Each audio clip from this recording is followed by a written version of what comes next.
Good afternoon, everybody. Thank you so much for joining our webinar today for the top 100 pharmaceutical companies in ESG reporting trends.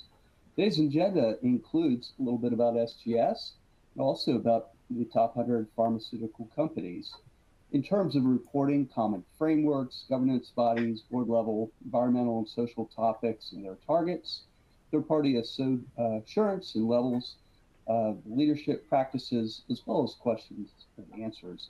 And I just want you to feel confident in knowing you can pose a question to us at any time, and perhaps we'll get through them within the meeting or definitely at the end. So thank you. Today's speakers include Adam Haynes. He's the ESG director at SGS, and he has over 20 years of experience as a corporate ESG sustainability consultant, author, and instructor.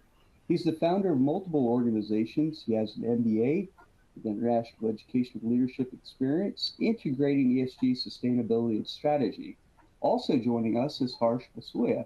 He's a lead assurer, ESG and sustainability expert, and he has 9 years of international experience providing climate change and sustainability solutions.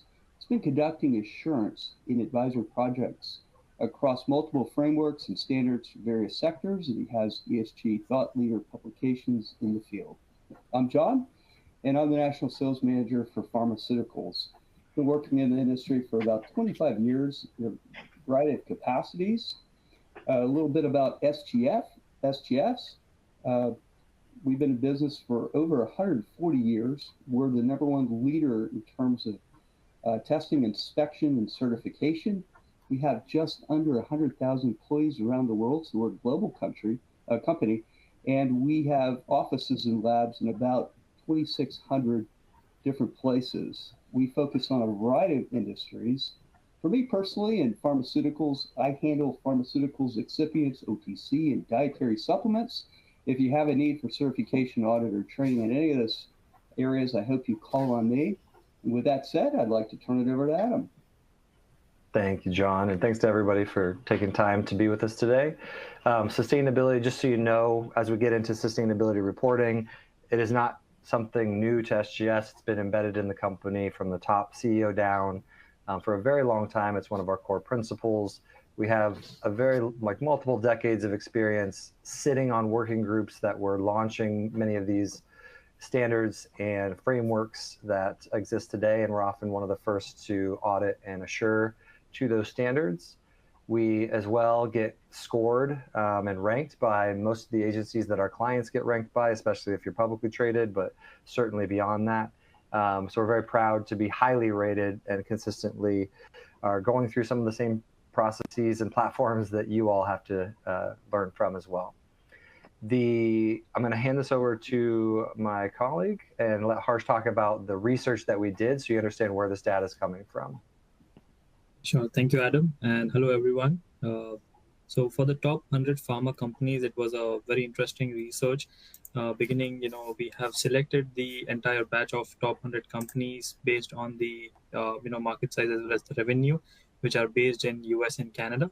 And we have selected a very specific cutoff date where we have taken the entire top 100 list from the Zoom info with the source link at the bottom. The top 100 list, presented is currently, having the research in various parameters such as reporting, assurance, as well as their practices of reporting under environmental and social KPIs, which we'll be looking at in the couple of slides. All of these companies having various kind of information and, going through the assessment of the reports.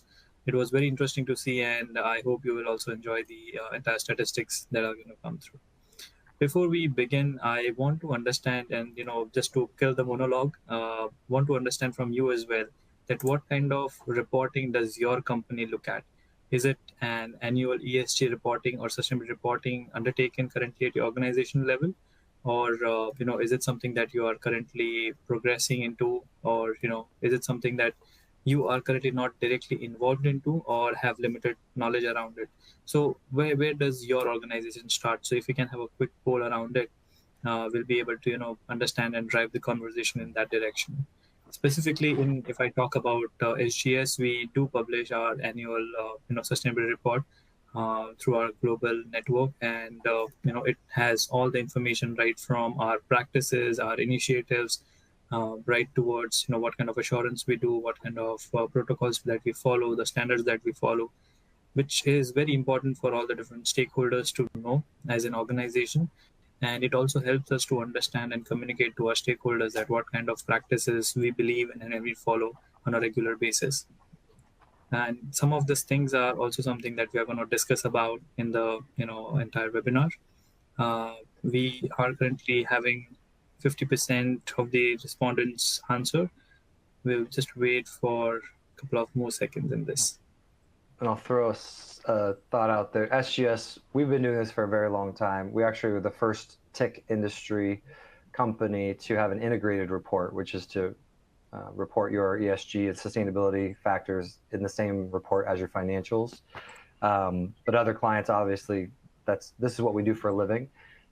It can take a year, 2 years, 3 years to get that first report out. So it's an undertaking, but then often once you do, you get into a cycle where it's more annual in nature. So you might be in the throes of it now. Wonderful. So as we see the statistics, we have a great population of who have already been publishing a ESG or sustainability report, and we do have some participants where they are either not aware or they don't have the journey of ESG. And just to be on, everybody on the same page, let's discuss about the basics of ESG definition and sustainability definitions. And I would request Adam to take it forward. Absolutely. We want to tell you what are we talking about. So what kind of data is being reported? If you talk about ESG versus sustainability, ESG is typically specifically with financial materiality. And I think somebody's could mute themselves because we're getting some typing. And so if you could mute yourself, thank you. Financial materiality is really exactly what it sounds like. It's the impact of environmental and social issues on the bottom line of the business. And that is what ESG is at its purest sense. It always has been, despite what other people like to use it as, or if it's misused in other locations. But it's really for publicly traded companies, investors, and financial institutions want to know, how do environmental and social and governance factors impact your financials as a company? Where impact materiality gets into sustainability, where it's that broader, often called double materiality, where you're also taking into consideration what is the business's impact on society and the environment. It doesn't always have to be negative. Sometimes it's what are your positive impacts on society and the environment.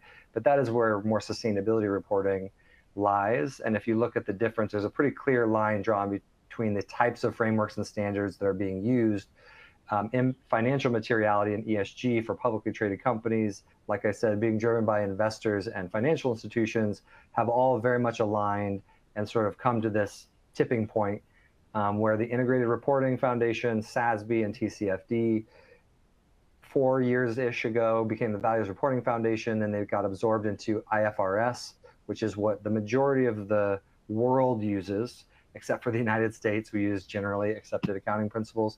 But IFRS is what the world is using from accounting standards, and they've released recently S1 and S2 sustainability standards, and you can have it all in one.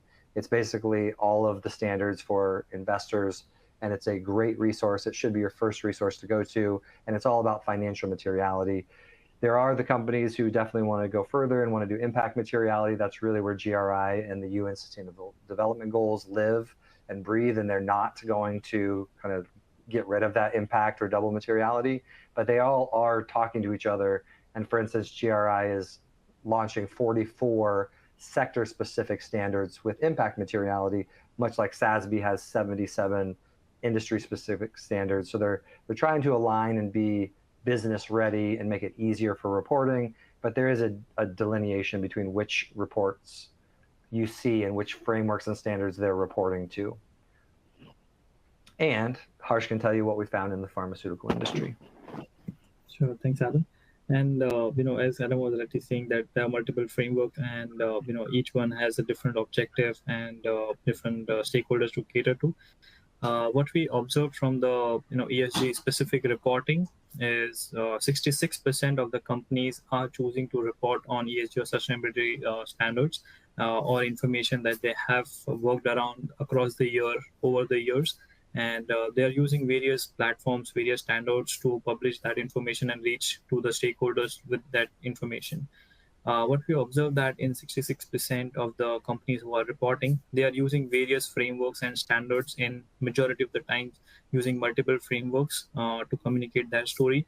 And the highest, participants were looking at CDP as one of our key framework to communicate their emissions as well as water and forest activities and the initiative that they are taking to their stakeholders, followed by SDG. And SESB and TCFD was something that majority of the companies have used in conjunction, where they are talking about their sector-specific, initiatives as well as material topics through SASB framework, and their climate change as well as climate action activities and governance practices and targets through TCFD.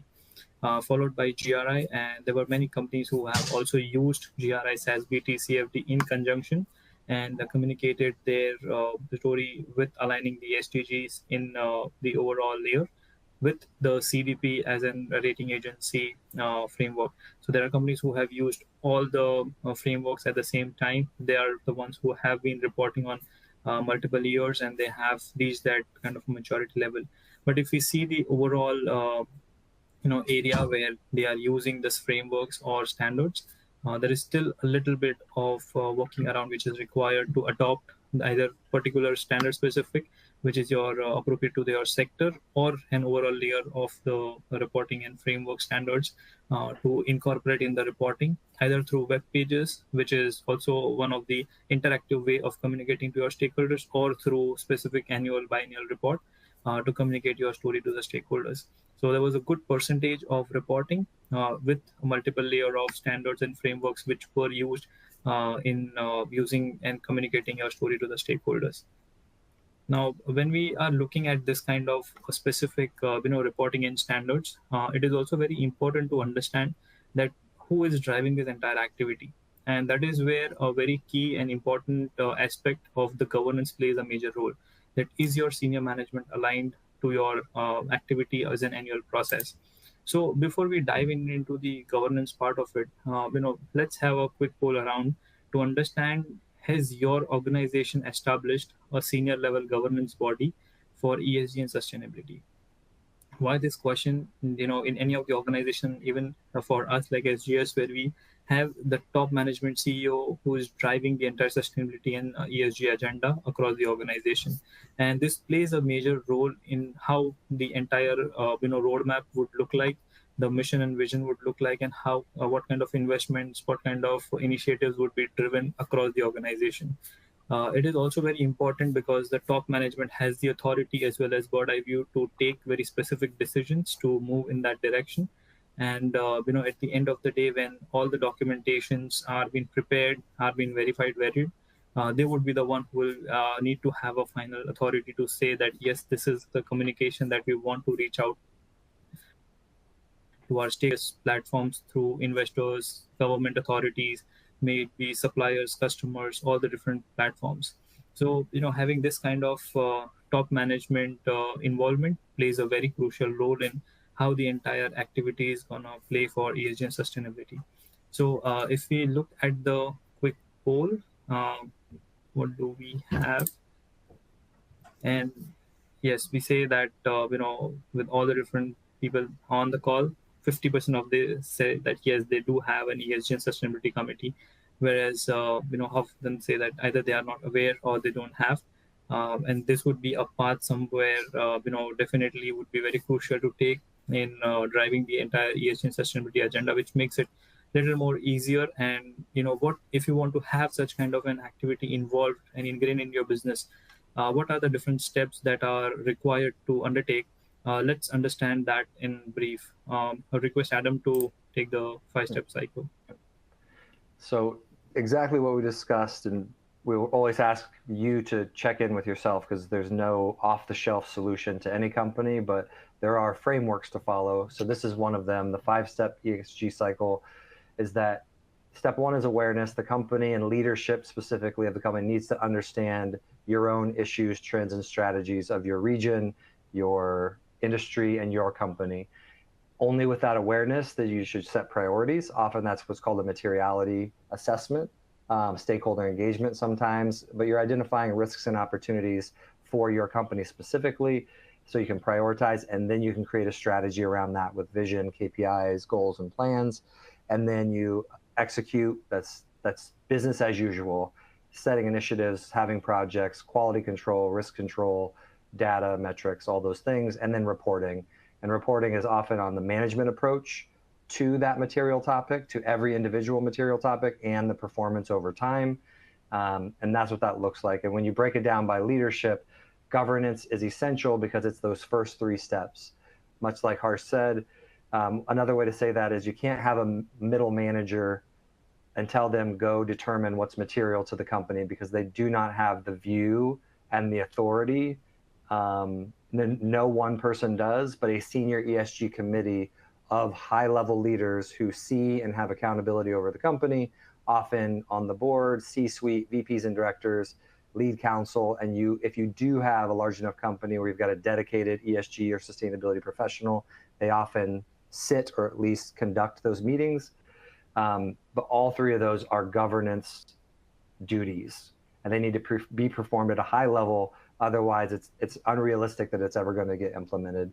And that's why governance is so important, and why programs fail sometimes, because they do not have senior level governance. And that's one of the most and highest requested issues is by any investor and financial institution is show us your governance and then show us all of your topics. So what we can show you just one example from the pharmaceutical industry is you'll see this in the reports. If you don't know whether your company has it, they'll typically define exactly what it looks like and which high-level leadership groups are managing things like ESG or sustainability, or they might call it their social impact, or they might name it something else, but there's a senior level committee, and it will be in the reports in most instances. And let's talk about what we found when we researched the pharmaceutical industry. Sure, thanks, Adam. And as we glance through the entire governance practices for all the different 100 companies, what we observe that who all are reporting, that is 66% of the companies, not everybody has a dedicated senior governance committee, where 58% are still looking at very specific senior management who are involved into taking the decisions driving the sustainability and ESG. And only 56% are going to the board as well for the oversight, approval, as well as guidance, where which translate that if you even have a senior governance committee, not everybody is going to the board level oversight. And this kind of gap would only be overtaken by time, because yes, definitely you need to have practices which are mature enough. You need to have practices which are regularly processed, monitored, reported, to go to the senior management with specific way of reporting. And definitely that is where majority of the companies are struggling with. And this would be a pathway where companies who have senior management committee would be taking a board oversight over time, and the companies who are going towards this direction would first need to establish a senior governance committee, which can then go to the board for the oversight. So still we have more than half of the companies looking at the senior management committee, and they are the one who are setting the examples for the others as well. Now, when we are talking about this kind of oversight from the governance and from the senior management and board, one of the areas that they also look from apart from governance is environmental and social aspects of it. So if we move towards the environment, KPIs or environment topics, let's discuss for your organization and from your perspective, what would be the top 3 environmental topics which would be material for your organization before we talk about the pharma sector. So if I take an example for SGS specifically, for us, I believe the climate change or GHG emissions would be one of our critical material topic. Reason being, we are a company who are a service provider. Majority of our auditors are over the travel continuously, and which contributes to a lot of emissions.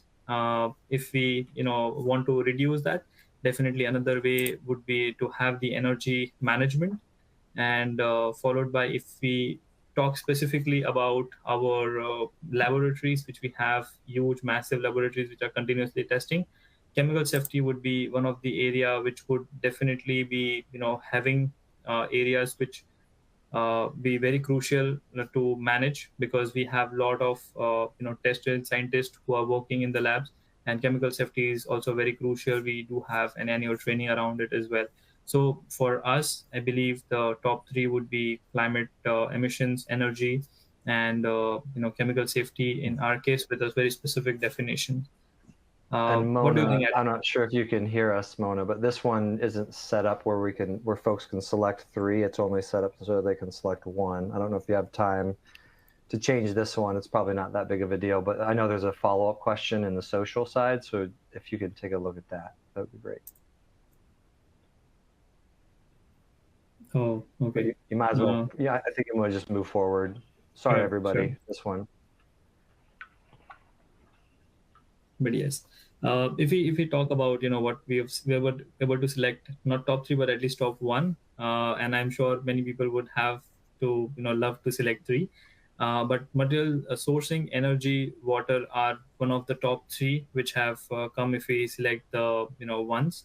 But yeah, if we talk about the environmental KPIs, these ones are also very crucial from the pharma sector. That what kind of material sourcing you are doing, because ultimately it is something that will be part of your entire value chain. Energy management is very crucial in the times that we are in, and water management, of course, it is a global crisis that water management should be something that always be under radar of everyone. But if you want to, work around the specific environmental topics, it is also very important to have set targets. And I would request Adam to take the next poll. And it's pretty straightforward, is that if you have material topics, if you think about your top 3, have you set any environmental targets? Those might be internal. Ultimately, they usually become externally facing because stakeholders want to know. But if you don't set a target, it's really hard to justify to stakeholders that it is material. And when they say, well, if you don't have a target, is it really material? And should you be wasting energy and investment on tracking it if you're saying it's a material topic? So targets typically go hand in hand with material targets, topics and targets, but the answer would just be yes, no, or I don't know. And we do. I know that you can say from, we are on CDP and others, but climate change, we definitely have science-based targets, and we're scope 1 and scope 2, and we've been moving those into scope 3 as well, which maybe some of you are familiar with. So I know from an environmental, but that does trickle down into energy targets because electricity of our buildings is a big component of that pie chart when you look at our emissions. So just giving a thought out there to everybody, what SGS is dealing with, you might be dealing with something completely different. But we always tell our clients, make sure it's material, and if it is material, that topic should have a target going with it. We'll give everyone a few more seconds to submit if you'd like, and then we'll talk about what some of those targets look like. And go ahead. So yes, no, and no, I don't know. So that's good. So we just will continue, but this is just a real quick example, and we look through the pharmaceutical industry. These are some of the platforms and the rating agencies, the frameworks up top that you can see people use to report environmental, but the targets on the bottom are actual standards that you can basically adopt them off the shelf. There are science-based targets, which we mentioned for climate action, the UN Sustainable Development Goal 13. RE100 is a commitment to 100% renewable energy, and Alliance for Water Stewardship has a very specific metric for meeting water quality and quantity control. And then the UN Global Compact has 10 different business goals, but 3 of those are environmental. So when you're looking, you don't have to come up with it. You can start with something that is industry accepted and then sort of customize it, or just stick with the industry target if you'd like. But then I'll turn it over to Harsh again for what we saw from the pharma industry. Sure, thanks, Adam. And it was very good to see that all the companies who are reporting on ESG sustainability through a report or web page, they are choosing to report on their environmental KPIs, and all the 66% who have been reporting have chosen multiple environmental KPIs and targets to report and communicate their actions to their stakeholders as well. And if we talk about the top three, which were material sourcing, chemical safety, and energy consumption, so as per the statistics, this were the top three. But if you ask me, all the different topics that are listed, all seven of them were part of their report. Some of the companies chose not to report only because the initiatives or the material topics that they have chosen, they have multiple areas to report on, like initiatives, the trainings, as well as the management action that they are taking with the vision and mission. So the top three were material sourcing, energy, and chemical safety. But yes, all the different areas like emissions, waste, biodiversity, water had also equally major areas that they were reporting around. And similarly, when we talk about target had a little different way of reporting, where companies chose to have the climate action emissions as one of the major area to report on, where they were constantly reporting through CDP, through SBTI, as well as all the different areas where they are taking the renewable energy, reporting on that, with the chemical safety being always in the picture of reporting, where they were very critical to understand that what kind of areas that they want to look at from the supply chain, what areas they want to communicate to their stakeholders from the chemical safety of the usage, as well as the maintenance of the conditions, how they are having constant initiatives to monitor the quality as well as the safety towards the patients as well as the consumers. So all the different areas from the environmental aspects were reported, right from the initiatives to the target and where they want to achieve, maybe 2030, maybe 2040, or maybe 2050. But that is the longest pathway that we have seen people taking in terms of target on various platforms, and where the maximum area where they are looking at is 100% renewable or going carbon neutral from the emissions point of view, and having 100% chemical safety certificates is something that also many companies were looking at. So this were the plethora of KPIs and initiatives that people were reporting upon on the environmental front. But similarly, they were also equally focused on the social front. And if we look at the social KPIs, and if we again have the poll open for you to select, and I believe this time we have the top three selection options available. So if you can select the top three social topics for your organization or from your perspective, if you choose a material topic for the organization, which one top three would be the most critical one? If we talk about from the SGS point of view, definitely one of the area would be occupational health and safety, not only from the perspective of since we have our auditors across the globe working around, traveling, and as well as working in the remote facilities to have the audits as well as the laboratories. Occupational health and safety becomes one of our key priorities to ensure that our safety of each of the auditor is good. Followed by, I would say, training and education. Being a service provider, this is one of the critical area for us, that we are always up to date with the information. We have all the necessary training and education provided to all the different employees who are working around the activities.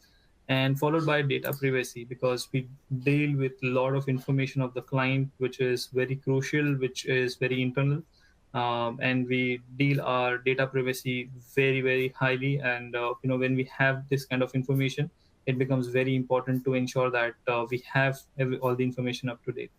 So if we look at the results of the poll, the occupational health and safety, product health and safety, and human rights is one of the selected as top areas, followed by the data privacy, which is very much aligned, to what reporting KPI should look like. But I would also request Adam to, throw some light from the social targets point of view. Well, thank you. I just skipped a little, but very similar to the previous conversation, but on social material topics, have you set any targets on your material topics that you've identified? The yes, no, and I don't know. The thing that I think is really important conversation and to give people a little grace is that it's a lot easier to measure units of stuff than it is to measure human beings. And so that's, if you're in this field, you probably have that experience, and it shouldn't stop us from setting targets, but it is important to be a little more thoughtful, and there's some dehumanizing ways to measure people. There's some maybe inappropriate ways to measure people, but it's not as saying, oh, we've got this many widgets or this many emissions or this many kilowatt hours. There's a lot less controversy when it comes to environmental topics and targets, but it should not stop us from finding ways. If it's important, we need to find KPIs that are meaningful to the company and that we can still measure. So the encouragement we would give you, and we give to all of our clients, is go slower, be more thoughtful, but still you should always try to set targets and define what good performance is and what it isn't. We do have training and education targets. We have, I think, because we're a massive global company, even around diversity, we have gender balance and gender pay equity, because that's more universal. We're definitely a very diverse company. We're all over the world in every country, almost, and so that's not an issue. But the social targets those are the two that jump out to me the most, and I can't think that I can come up with the others right off the top of my head. But I'll give everyone a minute to think about that as well, and then I'll show the results. Yeses and nos. So some do, some don't. I think what's important to look at is, if you're going to set or you have continued to look at them, or you want to revise yours, in the pharma industry, it's a lot of the exact same frameworks and standards like reporting platforms that were used, but you can go to some very specific areas for social targets if you want to adopt them. You know that they're accepted industry-wide by the Biopharma Sustainability Roundtable. All the UN SDGs that we found are very similar, 3, 10, 5, and 8. But the ILO on labor, 26,000, and ISO standard, and the UN Global Compact, I think 5 of the 10 are social goals and targets in the UN Global Compact.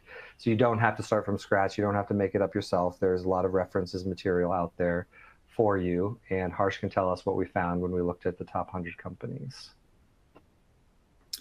Sure. And, when we look at it from the social KPI reporting point of view, again, the equal amount of companies who are reporting on the social environmental KPIs are also reporting on the social KPIs, and with equal amount of intensity as well. All 66% of the companies who were reporting, on the social KPIs, access to healthcare, occupational health and safety, and product safety and quality were among the top 3 KPIs.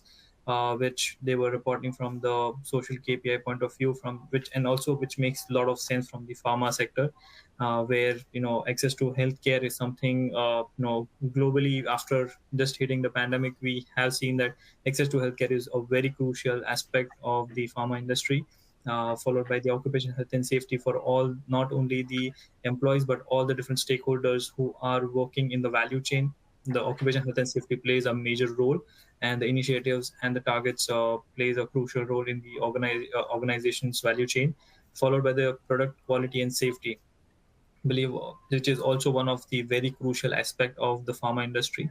But having this top 3 as the top factors does not mean that the others were any less important, where all the different aspects like diversity and equal opportunity, training, human rights, and data privacy were also highly disclosed information in all the different reports. Some of the information where which just dropped a little bit down from the top 3 were because the companies who chose to report on their web pages or through reports which are not defined in any of the frameworks, they choose to put very specific information, and that was some of the reasons which we observed, where all the different topics were not reported. But yes, majority of the companies did choose to report on all these aspects and communicating their initiatives, their targets to the different stakeholder groups. And when we talk about the target specifically, the top 3 were also the same, which is access to healthcare, occupational health and safety, and product safety and quality. which was highly selected one targets, followed by the diversity and equal opportunity. But the areas where companies did not have much of the target, but still they were reporting on a high level, were training and education and data privacy, where companies who have chose to have the data privacy targets were very specifically reporting on the cybersecurity, or the number of incidents should be zero. So very specific targets they had taken. But apart from that, majority of the companies were looking at data privacy as part of their corporate policy to avoid any, what are the process, what are the procedures and SOPs to have the data privacy in the organization rather than having a target. So it was a, from the target point of view, mixed view, where training and education and data privacy were some of the areas where people are taking initiatives but not taking targets. But whereas the sector specific KPIs or the topics were the one which were driving the social KPIs in the sector. So, with this kind of massive reporting, right from the governance, from the environmental and social KPIs, it is also very important to understand that when we are taking all this information to the stakeholders or in the public domain, is all this information being verified, or is anybody checking this kind of information? And for that, let's understand from you first that, is your organization, when we are talking about, you have the governance committee who's looking at the governance practices, you have the top environmental and social KPIs which you are putting in the public domain. Are you also taking a third party assurance through your, or any third party independent assurance provider who is helping you to assess and verify all the different processes, reporting practices that you have followed across the year of the data collection, as well as the stakeholders that you have selected to find the key material topics and then go into the public domain? If we talk about SGS, definitely, we highly believe, and we also undertake the third party assurance very seriously. Reason being, it helps us to create that kind of barrier where, before everything goes in the public domain, we are having an independent third person also verify all the different processes. It just creates a value in terms of, all the information that is being collected and monitored across the year is also verified by a third party, to ensure that everything is accurate, everything is complete in terms of what kind of reporting standards and frameworks are required us to report on. Also, a third-party assurance standard also helps us to verify that all the processes has been followed till the last point. So if we consider in our case, definitely I would say a yes. And if we see what does the uh, audience say, so it's a no, and definitely I'm not surprised to hear this. Reason being, taking an assurance is not only something that can be done immediately, it's a process which companies have to take. And we'll discuss more about this similar statistics in the coming slides. I'd request Adam to discuss more on the assurance part. Absolutely. Thanks, Harsh. So what do you get when you have an assurance, third-party assurance is a public assurance statement. It's an opinion statement. It's much like a CPA would give you, except for its non-financial data. The big things are that it is supposed to be attractive, which it is. You can see an SGS example here for clients to be able to put into their publications. But it does clarify the data and the standards that you're verified against. It clarifies the scope of each engagement with a resulting opinion, which is what people want. And I'll give you an example of some of those opinions. But here, if you think about it, third-party assurance in the journey of any client, you can look at ESG and sustainability. You start out really early, you do strategy, there's often training. We've mentioned materiality assessments, stakeholder engagement, execution. There's all kinds of worlds of consulting of various different environmental, social, and governance types of consulting. Then there's reporting, where you often can start out with what's called a pre-assurance. It doesn't have an opinion statement, but especially when people are starting out, they want to do this remote pre-assurance piece that helps them have confidence that they're heading down the right path, because then they'll usually start with limited assurance, which is a lower level of materiality threshold for checking data, either just some specific KPIs only or the full report. And that's slightly different, but it does mimic a CPA, limited and financial assurance, that you get on your financials. And then if you look at what does that break down to, limited assurance is moderate sampling and a negative opinion. Reasonable assurance is high sampling with a positive opinion. The big difference there is just the odd way that we say it.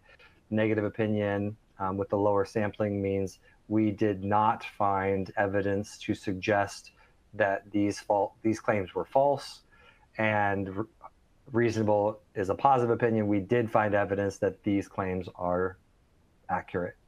And then full report assurance is the context. It's actually way beyond just the KPIs and the accuracy.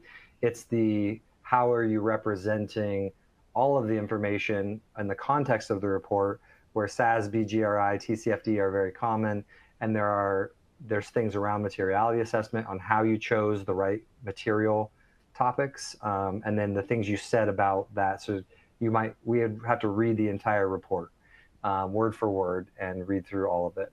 There are tangible benefits from this, the not the least of which that we wish people would really dive into is the internal confidence that comes because you're making investments and strategies based on this data.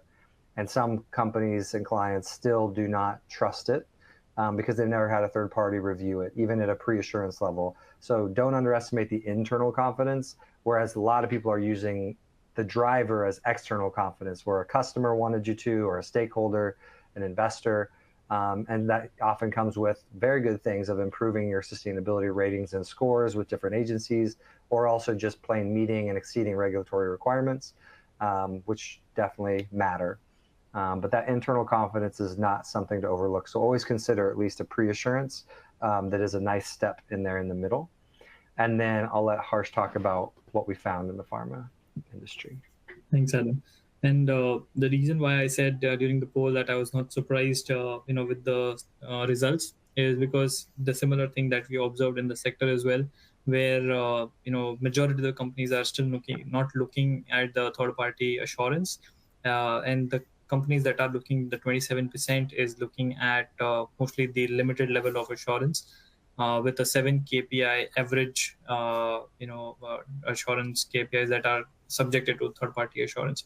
In this, KPIs, the majority ones are through emissions, which companies are looking at the assurance since it is also going through the CDP assessment, followed by the waste and the majority of the environmental topics and some of the social topics as well. For the different companies who are taking the third-party assurance, what we observed, the level of assurance or the type of assurance that they are undertaking was most favorable was the limited assurance, as Adam rightly explained, that it gives some flexibility to the reporters to select the KPIs which they feel more confident to report on, as well as to have those subjected to a third party for assessment. But yes, definitely there are good number of companies who are also moving a step forward towards a reasonable assurance, where they are cross the path of having this to attain that maturity in reporting as well as collection of the information, where they can confidently say that our 100% of the information, our 100% of the process cycles can be subjected to reasonable assurance and the scrutiny. And we also observed very few companies also looking at the 1000 AS as a standard to report on, and have their verification being processed through a different standard, which is an additional standard over ICA 3000, where companies do choose to report on. But yes, overall, if we see the scenario of the third-party assurance, still we believe that many of the companies are in the pathway to take this leap of assurance. And this would be something that definitely we would be seeing in the couple of years increasing very significantly.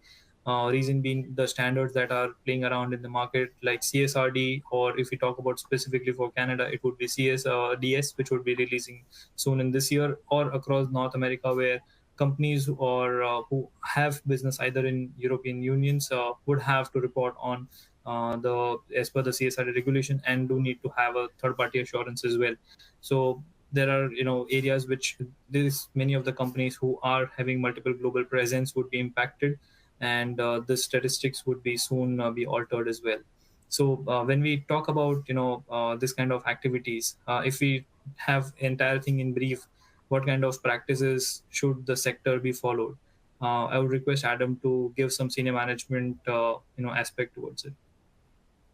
So if you would like to have a leadership position when it comes to sustainability reporting in pharma, then it's fairly clear, and we can summarize, establishing a senior governance committee that they would prioritize and manage your material topics, ideally with board oversight.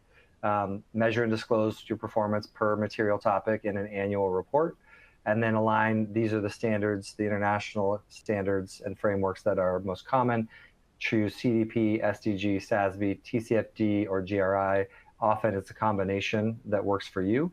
You can see here, the second one down, SDG and GRI, which we mentioned are more in the impact materiality, where SASB, TCFD are in the financial materiality specifically. So you could pair those up if you'd like. And then if you're looking at a quick start from environmental topics, the leading environmental topics in pharma were material sourcing, chemical safety, energy consumption, and greenhouse gas emissions, while the leading social topics were access to healthcare, occupational health and safety, product safety and quality, and then diversity and equal opportunity. And then consider limited assurance for a minimum number of whichever KPIs you feel are your most critical. And that is how you could easily take a leadership role in the reporting of your sustainability material topics. If you want help with that, SGS has a sustainability assurance team that I run and Harsh is a part of. We're very good at both sustainability broadly and also specialize in greenhouse gas. We have training, materiality assessment. They mirror each other quite similarly, but we do have CDP and SBTI advisory, what's called pre-assurance, or sometimes a gap analysis, or a pre-verification. It's that introductory remote option that you can do quickly if you want confidence, but we offer limited and reasonable assurance in both sustainability report assurance as well as greenhouse gas verifications. The Sustainability Academy is our learning platform. We have courses in both greenhouse gas and sustainability. Our lead auditors are highly qualified. We develop the training and we teach it. And so we have some of the best training out there, including e-learnings, one-day modules, and 4-hour technical workshops on platforms like CDP and EcoVadis. We get very good feedback on those technical platforms. Obviously, if you don't use that particular platform, it's not for you. But we do have a lot of really good feedback in 4 hours that we can come up with a strategic plan when you don't understand the methodology and the scoring mechanisms that are used, because every platform is proprietary and slightly different. And I would say that if you have not checked out our YouTube channel, it's massive and it's growing every day, every week. We're doing uploads, and we have sector by sector, topic by topic. We've got over 100 videos. It's growing very quickly, and it's very highly technical. And I think you'll find something that you like there. So I just encourage you to check it out, subscribe, follow us. We're releasing very good content in this space all the time. And I have a question really quick, yeah. Adam. Since you've been here, I guess a year, couple years, what have you, what do you see as a common journey? When people come to you, what are some of the top 3, types of experiences clients engage you for? Oh, that's a big question in the sustainability world because there's so many, but I think knowing their drivers, regulatory schemes are huge. Now more than ever, regulatory schemes, most of them are centered around greenhouse gas. Here in North America, there are European impacts being felt here from like CSRD. So those are broader ESG and sustainability, but the regulatory schemes are new for a lot of folks. They don't understand, they've heard them, they don't know which ones apply to them. So trying to figure out the requirements for those greenhouse gas regulatory standards, as well as IFRS and CSRD, especially for Canada and international companies. But it usually starts with the regulations. A lot of these scoring methodologies are very popular because if you haven't received them in the past, if you haven't received a score and not liked it, that you either are receiving scores, especially now privately held companies are getting scores from like CDP and EcoVadis, and getting customers telling them that they need to report to these platforms. So we're very good at helping these companies understand why they got the score they did and then how to improve it year over year. And then last, I would say training, because training is just essential. Even if you're going to hire someone like us, a service provider, it's really important that you understand why you're doing it. And so training usually comes very early in the process, but regulation, scores, and training are very high on the list, but those are very general. Most companies also bring with them some highly specialized needs that they can articulate for us, and we try to help. But every company has some pretty unique things as well. Interesting. My first experience at a conference for ESG, in meeting a lot of the people, was that they were, engaging a service provider to help them set goals, to help them execute a strategy. What do you see now more often than not? Do you see at least a gravity to do it in-house themselves? Do you still see people still staying with their service provider, or a mix, or what's your experience? I think that it's a mix. Some people might start out. I'll tell you that 3 to 4 years ago, there was a massive spike in hiring sustainability professionals. ESG, if you looked up ESG director or sustainability director, there were literally tens of thousands of people being hired. And there's been a wave of rehirings lately if people realize they didn't know why they were hiring that person and what that person needed to do. And some companies weren't ready, and they realized they didn't have an internal program established yet, and they weren't ready for a full-time person. Now I'd say there's more of a mix where it's leveled out, and at least companies have realized, like, oh, I should have hired this kind of specialist. You don't just get anything off the shelf, and a sustainability director is no different. Do they know your industry? Do they know the standards and frameworks that apply to your company? There's just a lot of shifting, changing over the last 4 years. And I think now people are developing their own internal program, finding people that are the right fit for their company, but there has to be a mix. What people really don't understand sometimes is if they hear, oh, I need an ESG certification, they think it's just something like ISO 9000 where you go out and just get it. And you ask somebody to, hey, implement that for us. That is not at all possible. And if someone tells you that, they're lying to you.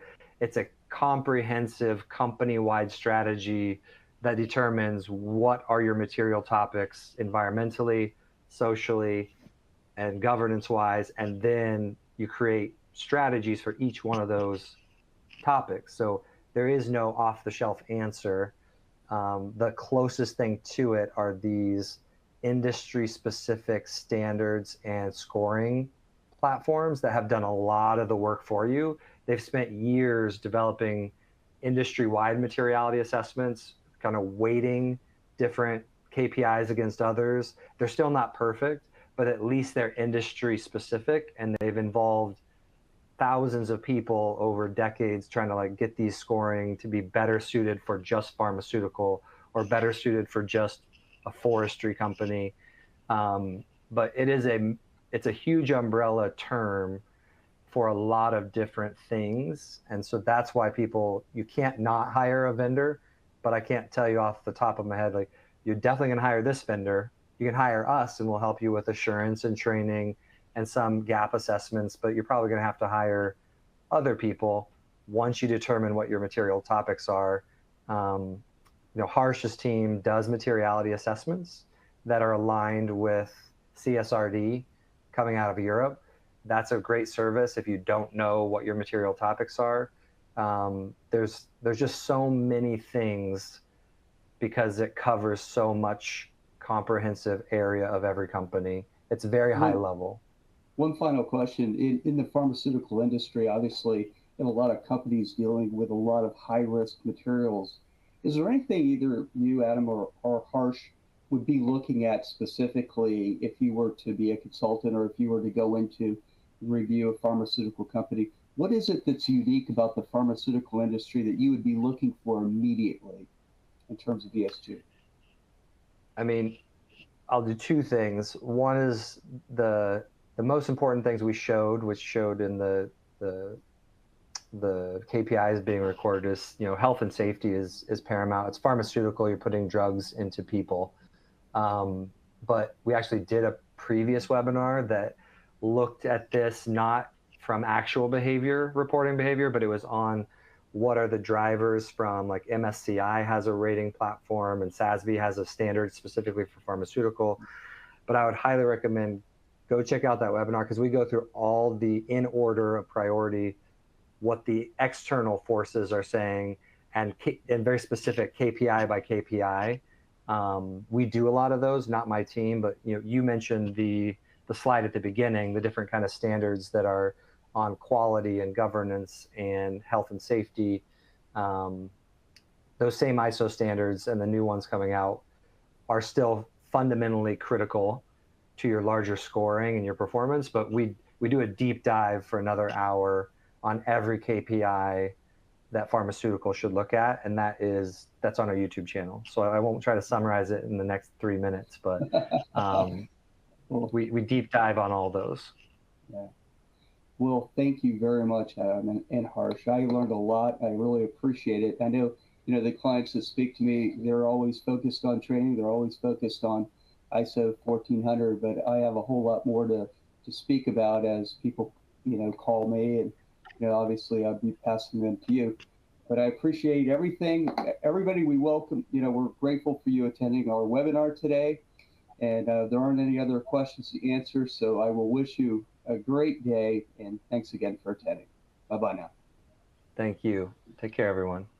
Thank you, everyone. Thank you, John. Thank you, Adam. Thanks, Mona.